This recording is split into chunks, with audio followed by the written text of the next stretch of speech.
by the Esmeralda. So ang tanong dito, can Omega activate once again the KDA machine? Na-miss nating lahat itong link ni Mr. Hajizi. But can next play go all the way to the late game? And remember, this is one best pick para kay H2O. By the way, Midnight, before we start, nais ko lang sabihin that MPL Philippines Season 7 is under the supervision and the regulation of the Games and Amusement Board. So going back, look at this. Heat vintage movements para sa kanyang panggagamol dito sa Purple Buff. Yes, actually, ang ganda, no? This is the understanding of Omega Esports. They know that the Angela has leveled up the first skill instead of the second skill. So wala masyadong panghabol kay Pakito. But Rene J joining the fight here makes a little space for the Claude to farm. Yeah, actually, still maganda pa rin yung kuha doon ni H2O ng kanyang purple. And talagang I think dito papasok yung veteran movements ng Omega. They know na kapag ang Claude ang nag-jungle, importante sa kanya lahat ng buffs. Yes, Kailangan mo siyang i-delay ng i-delay. And yun din yung target dito ng NXP. Nagkamali ako, actually, Midnight. Akala ko Claude marksman to. Akala ko Claude side lane to. Jungle siya. But we have a Benedetta side lane na mapupunta sa kay Rene J. Midnight, I think favorite mo to. Kumusta yung mga matchups natin? Kumusta yung mga matchups? I think for next play, you're very happy with the matchups. Medyo surprised din ako, no? Actually, si Rene J naglalaro ng Benedetta and Yawi is actually playing the Baksha instead of the other way around. Pwede kasing si James yung Baksha, Rene J playing the Alice, then Yawi on the Benedetta. But the thing is, they are looking for specific matchups here. They want the Benedetta on the core role against the 1-1. Definitely. Sabi dito ng OMG, kailangan natin kumalaw. And there you go, first blood for the KDA machine. At dito na pa natin nakikita na back to form na ang Omega dahil nakakamiss yung mga ganong movements nila, yung mga biglaan na lang may mapa-first blood. I think it's too early to say, pero Omega Esports, they still have their mechanics down to their bones. Kasi nakita natin na zinone out lang ng Omega Esports and actually dealing a poke damage into the heroes of NXP. And the job of the Ling is to clean up. Yan lang ang trabaho ni Ling ng early game. Definitely. You don't fully commit without your ultimate. So ang gagawin ng kampi mo is poke, poke, poke. You have the Kagura, you have the Pakito. These two heroes can poke all day. Midnight, speaking of poke, how important is this? Yes, Rene J getting the revenge kill on the top lane. That's nice. Kasi gold laner yon yung nawala. So pwedeng may mawalang wagon dito para kay Kurt. Pero gusto ko tanongin sa'yo, gaano ngayon ka-importante si Heat sa laban na to? I think siya yung nagsaserve talaga dito bilang scout. Yes. Sa OMG, this is vintage OMG. Yes, this is the playstyle of Heat. He really doesn't clear waves. Ang ginagawa ni Heat sa isang game is nagpo-provide ng vision talaga. Vision talaga para makagalaw. Sina Hajizi dito at mukhang itutuloy-tuloy nila as they are now targeting the orange buff. Pasok na yun dito si Toshi. Ultimate para ka James dito pero wala pa siyang first kill. Habang si H2O ay nasa lima na ni Exort Hajizi now flying out. Dahil masyadong nag-overextend this time ang OMG. Great movements pero hindi sila nakanako ng orange. That is a 2-for-1 trade. Attack for two heroes na wala si Haze, na wala din si Heat. Yeah, it's still a favorable position for Omega Esports. There are two stories here in the game. Number one is the resource control of NXP. Pinaka-importanting aspect sa kanila dito sa game na to is yung resource nila. They want the farm on the Claude. On the Omega side, you as much as possible, you'd want to take objectives. You have a Ling, you have an Esmeralda, and you have a Kagura. These three heroes wants to control objectives. But the thing is, Omega Esports, they have a +1. Kapag nagre-resource control ang NXP, the 1-1 is also free farming. So the late game factor for Omega Esports is actually bigger compared to NXP. So meron pala silang ganun na, o sige mag-farm ka dyan, pero yung 1-1 namin, free farm naman. So pabor. may part na 50-50 trade ang ginagawa dito ng Omega. Yes, hindi nila nakuha yung orange, pero tingnan mo naman, ang daming turret gold na nakuha dito. Ricardizi, meanwhile, pasok dito si Hajizi. Welcome back. Meron masustansya dito, and I think this is going to be the punish. Wow! Nice maneuvers para dito kaya Hajizi. Yes. Onting acrobatics, onting gulat, pero may onting pasok agad ng NXP. Alam nila, ilang beses na nila napanood yun. Dito mo masasabi na Omega Esports, sila pa rin ang isa sa pinaka-mechanically gifted na team. They know that the only job of these heroes is to poke. Nakita natin kanina si H2O, talagang binalagbag lang ni Haze at ni Heat. Once nakita nila nakalahati nilang buhay, even if the Angela jumps on the Claude, ang trabaho ni H2O is to clean up. And the story of the game is kapag may nangyayaring teamfight, I call this 60-40. Kahit mapatay nila si Ling, NXP is just getting 40% because 1-1 is still farming. Yes, ito pa rin ang pinaka-main dilemma ng NXP, si Kurt TZ. Fun fact lang pare, fan si Kurt TZ ng 1D. Parehas kami.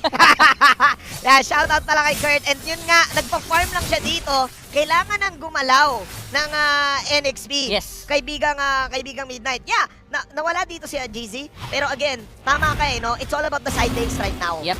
Probably yung jungle, 40% na problema mo yun eh. Oo. Again, every move that NXP makes, it has to make sense. It has to be focused on resource control or controlling the map. But Omega Esports, they are the ones dictating the early game pressure, the early game momentum dahil nasa kanila ang objective taking. Remember, you have a late game lineup on the side of NXP. So Omega Esports, they control or they rule the early game. If the team fight leads to both jungle kills, it does favor Omega because they still have a 1-1 on the side lane. Sobrang tama ka, no, Midnight. Kasi I think pressure ng OMG dito to finish the game early. Meanwhile, depensa muna para sa NXP. And this is risky. Look at that. Exort pumasok na dito. Third easy with the second skill out. Tapos si Exort na maiiwan dito. Exort with the flicker. Pasok si HO dito with the blazing duet. This time, Yawi is here. H2 nandito na teme. Onting bawi. Habang si Hajizi ay atakin yan si Exort. Hajizi will just go for the flinch ploys out. Meanwhile, Toshi naman ang magpa-farm dito sa gitna as James is also farming the bottom side. It's all about aggressive movements ngayon ng OMG. Depensang Marino sa NXP. Sinong nananalo sa trade ngayon, Midnight? I think for the last trade, it was NXP. Even though napatay si Rene J, they still got what they came for.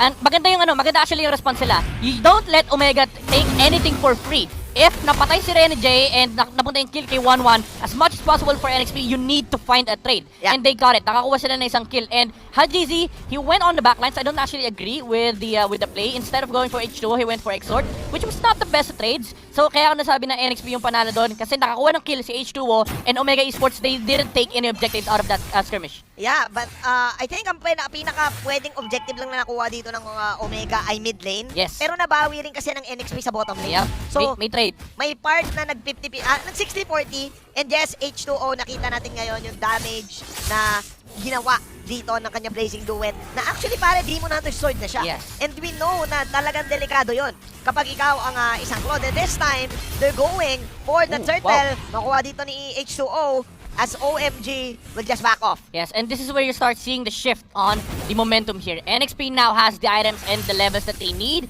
Remember, sinabi natin kanina, they are the superior team fighters. This is because of the presence of the Angela and the Alice. Omega Esports are now playing the split push game. You have a Ling, you have an Alice, you have an Esmeralda, and you have a 1-1. Yeah. Sila naman yung nagre-resource control ngayon, and NXP are the ones dictating the objectives. This is where you start shifting the power spikes. Si Claude, may team fight yan. Si Alice, may team fight yan. Benedetta, may team fight yan. As much as possible, don't let Omega Esports split push and take the fight into Omega. So, ibig sabihin dito, Midnight, ang pressure ngayon sa NXP is that wag nilang hayaan na Omega ang magdidikta. Wag nilang hayaan na Omega magsiset ng tempo. Dapat sila na. Sila na kasi ngayon. May damage na sila eh. Yes. Umabot na sila sa power spike na may damage na yung blazing duet. Yep.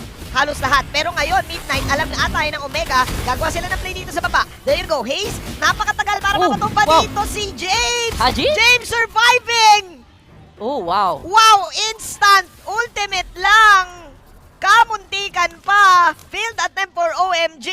Pero kaya nilang patumbahin tong bottom lane. Top lane though, top lane. Manjin, ito yung sinasabi natin. There's always a trade. Now the Basha is stealing the orange buff of Omega Esports. Medyo actually questionable yung nangyari sa baba, no? Hajizi could have taken out James, but he opted to go for the safer route and went for the tower objectives, which was fine. But then again, NXP, sila naman yung nagdidictate ng pressure ngayon. So Omega didn't really go for the punish on the bottom lane. Ang hirap din kasi Midnight, I think mayroon din kasing specific na buff pa rin yung Torre. Kasi nakita natin na nag-back agad si Haze. Doon mo makikita dito yung yung mastery ng jungling dito ng OMG. Kung yun yung dating Torre, kung yun yung dating turret, dinive na nila dapat. Dinive na nila ng todo yon. Pero kasi still, mamamatay na si Haze doon eh. Isang hit na lang siya eh. So yeah, sobrang fortunate noon para kay James dahil nga meron din siyang ultimate. Dahil doon, nagkaroon ng space ang NXP.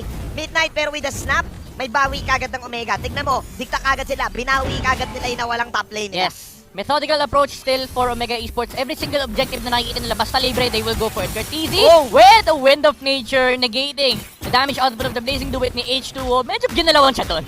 Pogi! Yeah. Sikreto ng Pogi. May onting master movement dito ang si Curtizy, pero mukhang delikado yon. Midnight dahil alam na ni H2 na cooldown na dito yung Wind of Nature. Yes. So ngayon NXP, they can probably take this, but look at this! Kurt TZ with the place. Oh no, kailangan mo na ata tumakbo dahil pumasok si Yawi dito. But Oh. Kurt, kumikripok. Left, right, Oh, right. that's from- Here we go. Left, right. Nako, si Yawi na lang mag-isa. At ayun na yung Oh high my left God. movements. Kurt TZ, kakabangkit ko lang midnight. Oh, H2! H2 pumasok ngayon. Mag-isa si GZ. Sabi niya, binate lang kita. Meanwhile, GZ. Oh, H2! H2, Blazing Duet. GZ, Flinch Force. Oh! GZ will survive. Habang si Kurt TZ, yung main problem ay nandito na ngayon. Attacking the orange buff right now. Nalito ngayon yung Omega. Good movement for Kurt TZ. Pero wala silang mapupush this time as Rene J will try to go for the split push. Men, gano'ng ka-importante yung pitas na yon? Grabe, ito masasabi ko, labanan ng H-God. Could have definitely taken out the Claude on the tower, pero sabi mo nga kanina, Manjin, medyo nakakatakot kasi yung mga turrets ngayon. So sabi ni Haji, okay, play safe na lang ako, and I will not go for the Claude kill. H2 tried to go for the punish, but he didn't have the stack with the movement speed from the Art of Thievery. So hindi niya nahabol si Ling, and hindi rin siya naabot ni James. Now, Omega Esports has reset the game. They now have full control of the turtle, but remember, they can still take it on the side of NXP. They have a Baksha that destroys the bush control of Omega Esports, gives vision to them, and remember, team fight superior ang NXP. Team fight talaga at midnight umaabot na tayo sa ultra late game. We're now at 11 minutes of this game. This is the same story nung kalaban nila ang Bren Esports. Yes. Ganito tumatagal ang NXP. Yes, lumalamang ang kalaban nila early game, pero nakakasabay kasi sila late game. So to the point na napi-50-50 nila, one wrong movement from Omega, NXP can definitely punish them. Oo, ito ang story nitong team fight ito.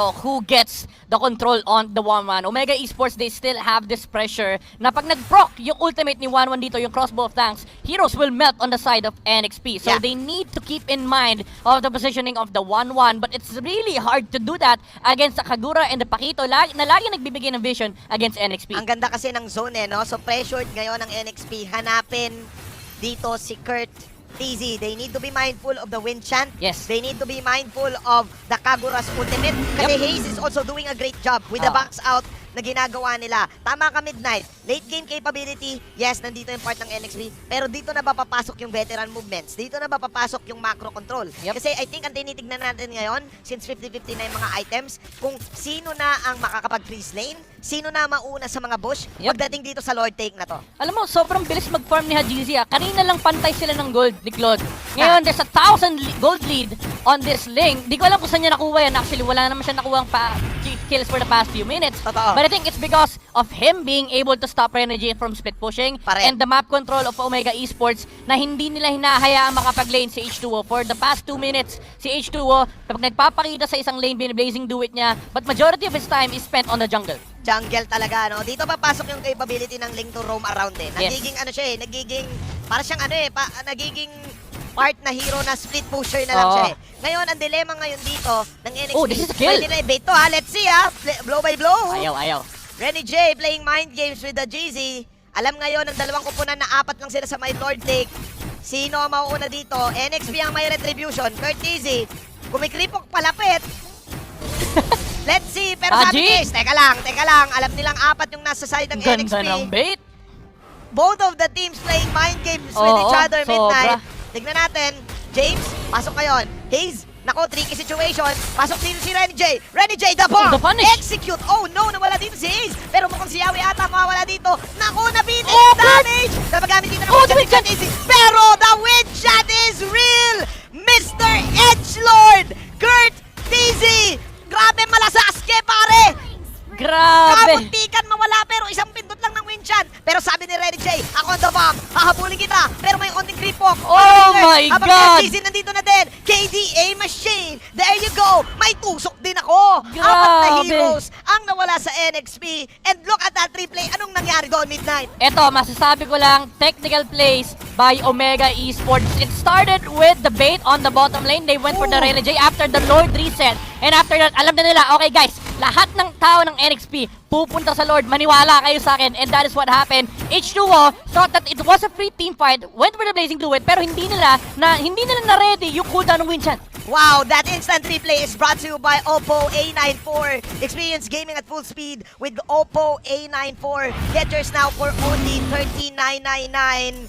Instant win chant lang. That was patience. Yes. Mula dito kay Kurt TZ, akala natin yun yung perfect Blazing Duet kay H2O. And mind you, H2O is one great Claude player. Alam niya kung kailan ang shoot ng Blazing Duet. Oo. Akala natin yun na. Hindi pa pala. Yep, and Omega Esports, this is where you start seeing the technicalities and the mechanics of these players. Again, Curtizy with that Winchan play on the 1-1 and Hajizi being present on the entire map. Parang yung pakiramdam ng NXP, hindi nila alam kung saan sila pupunta. Yeah. Kasi every single time na kalahati buhay nila, biglang may bumababa sa kanila, binabagsakan sila ng isang link. Ang nangyayari dito, Midnight NXP ang lagi nagre-react. Oo. At umaasa sila na maka-outlay sila. Let's see, dahil mukhang may laban ata nagaganap dito. Onting poke. The Lord is now down. Buhay pa rin dito yung tower.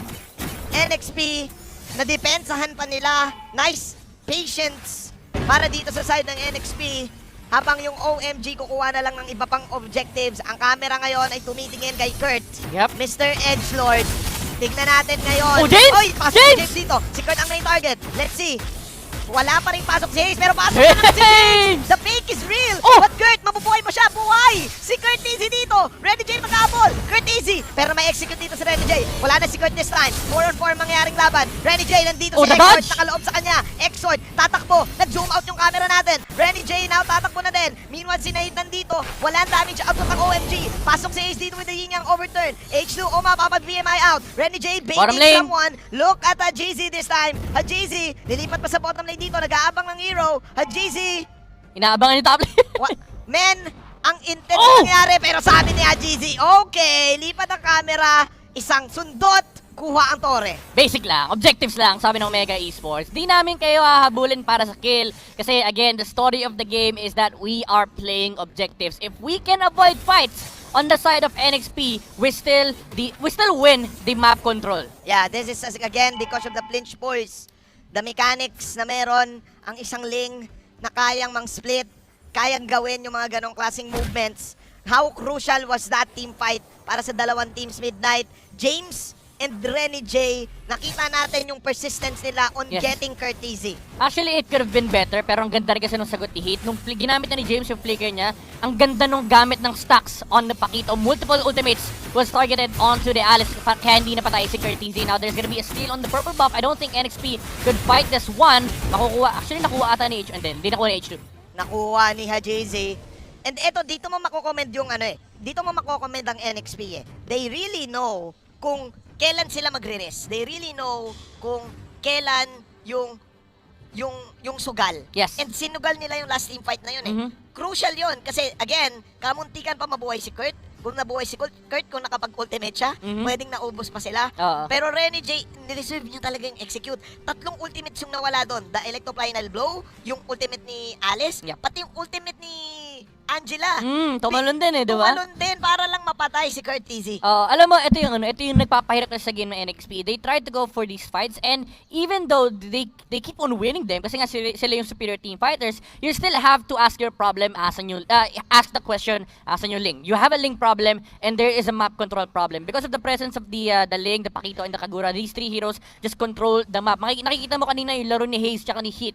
They just move around, they control the vision, and hindi sila yung aggressive fighters na pag nakakita sila ng opportunity, they go for these fights. Because they realize na, okay guys, kalma lang tayo, NXP mas malakas sa fights, if they wanna go in, let them go in. Kasi pwede natin kontrolin yung gera na kapag patalo tayo, let's just have the Link split push. So masasabi ba natin dito, Midnight, na for the win condition of NXP, they really need to force this 5-on-5 Royal Rumble nasa bayan. Dapat mapatay si Ling. That's Oo. the first condition. You need to take down the Ling and the 1-1 at the same time. At the same That's time. a tall order. At the same time talaga, no? Ngayon yung OMG, okay lang sa kanila kahit walang isa. Oo. Basta't wag sabay. Yes. And kaya nila mag-split. Yep, ito yung dangers na sinasabi natin kanina sa draft. Even though NXP went for the right mindset, again, you have the superior team fighter with the Alice and the Angela last pick, but you are still facing the Link problem. Again, hindi nila na masasagot tong Link na to because of the nature of their draft. Because Yeah. if they try to split push with Benedetta, suddenly the 4 heroes that are left Lugi. will just lose to the Esmeralda. Oo, lugi talaga. And again, nabanggit natin dito, they don't have any catch